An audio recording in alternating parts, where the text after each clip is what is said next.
ओम नमः शिवाय। हर हर महादेव। प्रिय भक्तजनों, आज हम महादेव के महाकालेश्वर ज्योतिर्लिंग की कथा का श्रवण करेंगे। शिव पुराण के अनुसार इस कथा को सुनने और पढ़ने मात्र से मनुष्य का कल्याण होता है। ये कथा बहुत ही पुण्यदायी है।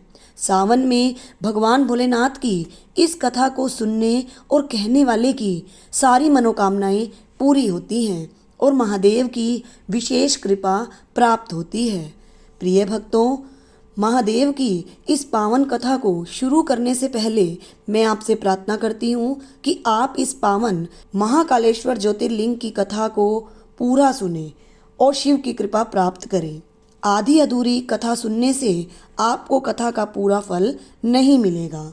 और इसी तरह की धार्मिक कथा और कहानियों के लिए आप हमारे YouTube चैनल को सब्सक्राइब करें और वीडियो को लाइक करें। तो चलिए पावन पवित्र महाकालेश्वर ज्योतिर्लिंग की कथा को आरंभ करते हैं। अकाल मृत्यु वो मरे जो काम करे चंडाल का, काल उसका क्या बिगाड़े जो भक्त हो महाकाल का। कालों के काल महाकाल राजा की महिमा अद्भुत है। द्वादश ज्योतिर्लिंगों में बाबा महाकाल का सर्वोत्तम शिवलिंग माना जाता है।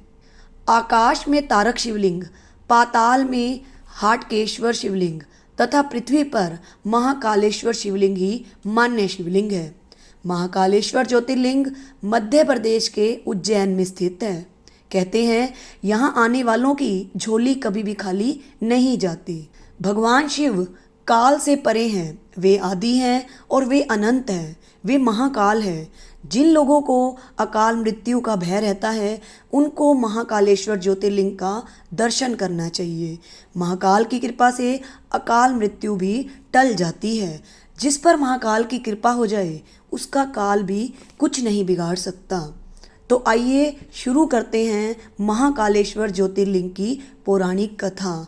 तो सभी भक्तों, आप बहुत ही श्रद्धा और भक्ति के साथ इस कथा का श्रवण करें और कथा का पूरा फल प्राप्त करें।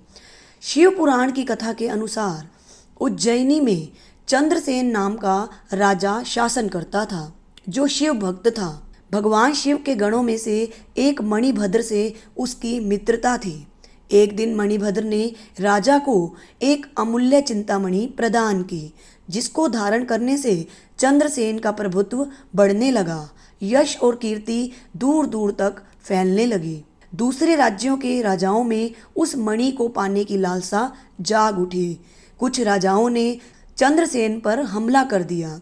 राजा चंद्रसेन वहां से भागकर महाकाल की शरण में आ गया और उनकी तपस्या में लीन हो गया। कुछ समय बाद वहां एक विधवा गोपी अपने 5 साल के बेटे के साथ वहां पहुंची। वह छोटा बालक राजा को शिव भक्ति में लीन देखकर उससे प्रेरित हुआ और वह भी शिवलिंग की पूजा करने लगा। बालक शिव आराधना में इतना लीन हो गया कि उसे माँ की आवाज़ भी सुनाई नहीं दे रही थी।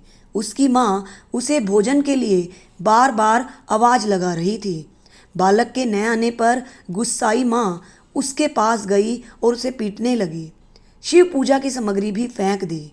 बालक माँ के इस व्यवहार से दुखी हो गया। तभी वहाँ पर चमत्कार हुआ।